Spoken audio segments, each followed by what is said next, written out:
Eu tava com um problema aqui logo no começo desse mês de novembro.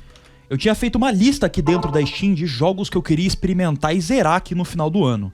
Muitos desses jogos eram de franquias e de gêneros que eu já sou muito familiarizado. Tinha vários ali jogos que eram Metroidvanias, né, que é um gênero que eu gosto bastante. Tinham muitos que eram roguelikes, né, que é outro gênero que eu já joguei uma pancada de jogo desse gênero e eu gosto muito. E tinha ali jogos de roleplay de uma franquia que eu já joguei quase 200 horas nesse ano e foi bem recente inclusive. E eu passei ali vários momentos de só ficar encarando essa lista aqui e não conseguir escolher nenhum jogo pra jogar. Eu sentia que não era esse o momento de jogar nenhum desses jogos. E eu comecei a refletir um pouco mais aqui sobre os meus sentimentos, né, do porquê eu não conseguia pegar nenhum desses jogos aqui que eu tinha, e eu reparei uma coisa. Todos esses jogos que estavam dentro aqui dessa lista eram jogos que estavam dentro da minha zona de conforto, que é um tema aqui que eu vou trazer bastante ao decorrer desse vídeo. A zona de conforto, né, o nome dela já é bem autoexplicativo. É uma série de ações, pensamentos ou comportamentos que uma pessoa está acostumada a ter e que não causa nenhum tipo de ansiedade, medo ou risco. Todos esses jogos aqui que estavam dentro da minha lista, né, eles passam meio que uma sensação de segurança pra mim. São jogos ali que eu já sei o que esperar, porque afinal de contas eu já joguei muitos jogos similares a eles. Porém, o sentimento que eu tinha era de experimentar alguma coisa completamente nova. Eu percebi que esse era o sentimento que eu tava no momento. Eu tenho um amigo aqui que recentemente, né, ele entrou na pira de jogar os jogos aqui da franquia Persona, e isso me deu a ideia de experimentar esses jogos, porque essa parecia ser a franquia de jogos que mais fugia da minha zona de conforto, porque eu sou uma pessoa que não consome quase nada de mídia de anime. Pelo incrível que pareça, essas pessoas ainda existem, né? Eu sou uma delas. Eu nunca tinha jogado um jogo ali do estilo de JRPG. Principalmente um jogo que tem muito da cultura japonesa ali infundida dentro do jogo. Os jogos aqui da franquia Persona, você literalmente controla um estudante do ensino médio, mano. Você quer coisa mais japonesa que isso? Então eu decidi que esse seria o momento ideal pra eu testar esses jogos, por conta desse sentimento que eu tava de querer explorar alguma coisa completamente nova. Eu comecei pelo Persona 3 porque eu achei que esse seria o melhor ponto de entrada pra esses jogos. E bom, eu acho que eu gostei.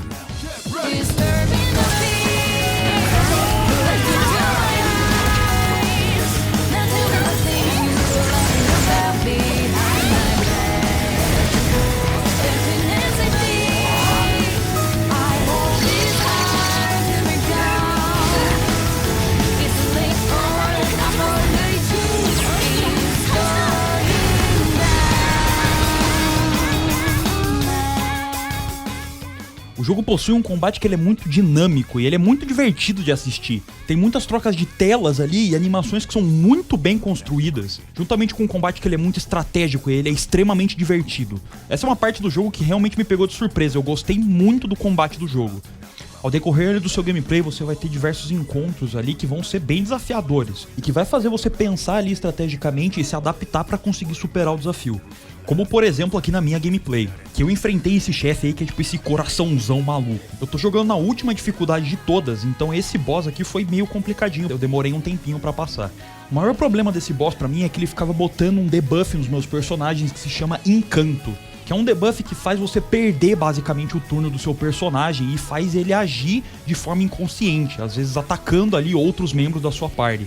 Eu insisti ali um pouco na minha estratégia, até porque teve algumas tentativas que eu cheguei bem perto de derrotar o chefe, mas depois de mais ou menos uma horinha ali de eu insistindo nessa estratégia, eu percebi que não ia dar certo e que eu precisava me adaptar. Uma das coisas que tava me fudendo aqui nessa luta é que um dos membros ali do meu time que eu fiz pra lutar contra esse chefe, ele tinha fraqueza contra um dos ataques ali do boss. E a inteligência artificial aqui do chefe basicamente abusava disso o tempo todo, o que fez eu me adaptar pra essa luta. Eu tive que voltar no save e trocar a minha estratégia. Eu troquei esse membro do meu time que tinha fraqueza por um dos ataques, me preparei um pouco melhor comprando ali consumíveis que tirava esse debuff aí do encanto que ele botava toda hora nos membros aqui da minha party, e agora voltando aqui pra fight eu consegui de primeira, e essa parte foi divertida pra cacete. É como se você tivesse que resolver um quebra-cabeça, um puzzle, que por meio da sua análise, experimentação e raciocínio lógico você precisa arranjar uma maneira de derrotar ele.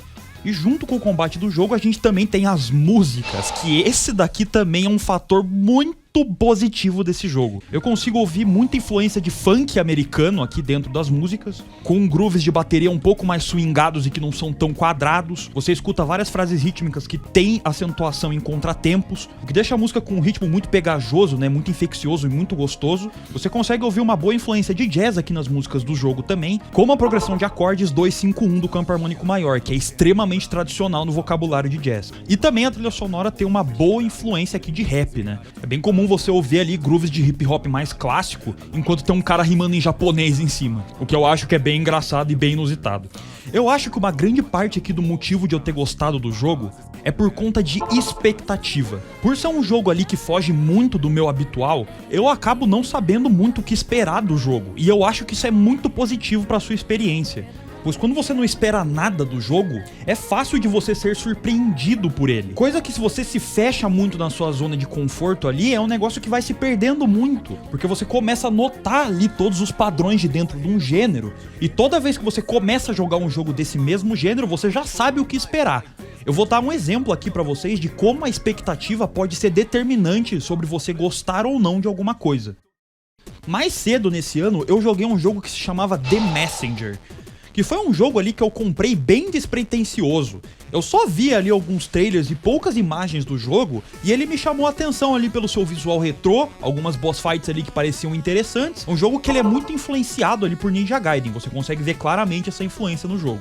E beleza, eu comecei aqui meu gameplay, né, e as primeiras horas ali elas são legais. Tem vários chefes ali interessantes ali que são muito divertidos de lutar. A música do jogo é sensacional, que também é um ponto positivíssimo desse jogo. O jogo aqui também possui um level design muito detalhado, com diversas armadilhas aqui, inimigos bem posicionados que você precisa pensar estrategicamente. Porém, as primeiras horas do jogo elas são legais, não é nada muito absurdo e que foge muito do padrão. É aquela experiência 2D side-scroller que eu já tava esperando quando eu comprei o jogo. Porém, ao decorrer do seu jogo, quando você chega lá mais ou menos na metade ali da história do jogo, o seu personagem ele desbloqueia uma nova habilidade de viajar no tempo. E a partir desse momento aqui, o jogo se transforma completamente. E quando ele faz essa mudança de tempo, ocorre uma mudança gráfica no jogo, da música do jogo e do cenário inteiro da área que você tá. E o jogo utiliza essa mecânica de mudar os cenários com a mudança do tempo para criar puzzles de cenários em áreas que você já esteve antes, e o jogo se transforma em um Metroidvania. O mapa do jogo basicamente vira outro, e você começa a passar ali pelas áreas iniciais do jogo, só que com essa mecânica nova que o jogo te introduziu de mudança do tempo, esses cenários viram completamente diferentes, com diversos puzzles de cenário e segredos ali que antes eram inalcançáveis. É basicamente como se você estivesse explorando uma área que você já foi antes. É muito bizarro esse sentimento. E eu achei esse momento do jogo muito divertido e muito legal, mas foi porque eu não tava esperando isso do jogo. Eu não sabia que esse jogo era um Metroidvania, apesar de ele estar listado como Metroidvania lá na página da Steam. Eu joguei esse jogo quase que totalmente cego, eu só vi algumas imagens e eu não tinha nenhuma expectativa. E o jogo me surpreendeu pra caralho. Eu adorei esse jogo. E talvez, se eu tivesse pesquisado um pouco mais desse jogo, né, se eu tivesse visto, por exemplo, que ele tem a tagzinha lá de Metroidvania na Steam, eu já ia entrar nesse jogo com essa expectativa e provavelmente eu não seria tão surpreendido como eu fui. O que me fez pensar que a sua expectativa sobre um jogo pode mudar completamente a sua experiência com ele. E que hoje em dia eu basicamente não quero saber quase nada dos jogos que eu jogo, porque eu acho que o fator surpresa ele agrega muito pra sua experiência, assim como foi na minha experiência com Persona. E agora, pra fechar o vídeo, eu quero falar sobre o outro lado da coisa. Quando você estiver explorando jogos que você não tem expectativa nenhuma e que fogem muito da sua zona de conforto, pode acontecer às vezes de você testar jogos e você descobrir que eles não são pra você. Isso é completamente normal, tá? Às vezes você vai jogar um gênero de jogo ali que você não curtiu muito, talvez você experimentou aquele jogo no momento errado, que depois que você revisitar ele em outro momento você encare ele de outra forma, ou às vezes o jogo que você pegou pra experimentar lá era ruim mesmo, pode acontecer também. Mas isso não significa que você deve parar de experimentar coisa nova, porque é nessa experimentação que você vai achar o seu novo jogo favorito e que vai te surpreender pra caralho. E mesmo que você não goste ali de um certo jogo, só aquela experiência pode fazer você aprender mais sobre você mesmo e seus próprios gostos. Eu passei com uma experiência dessa com o Persona, por exemplo.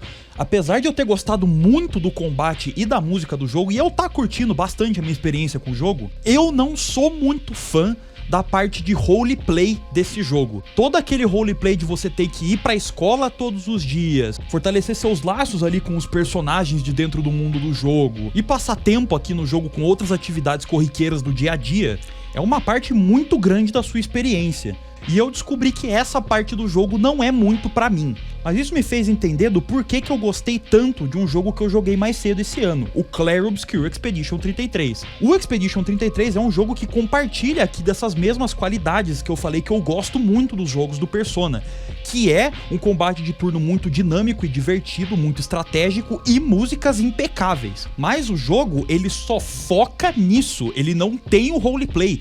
Então ele é como se fosse um jogo do Persona, só que adaptado completamente pro meu gosto.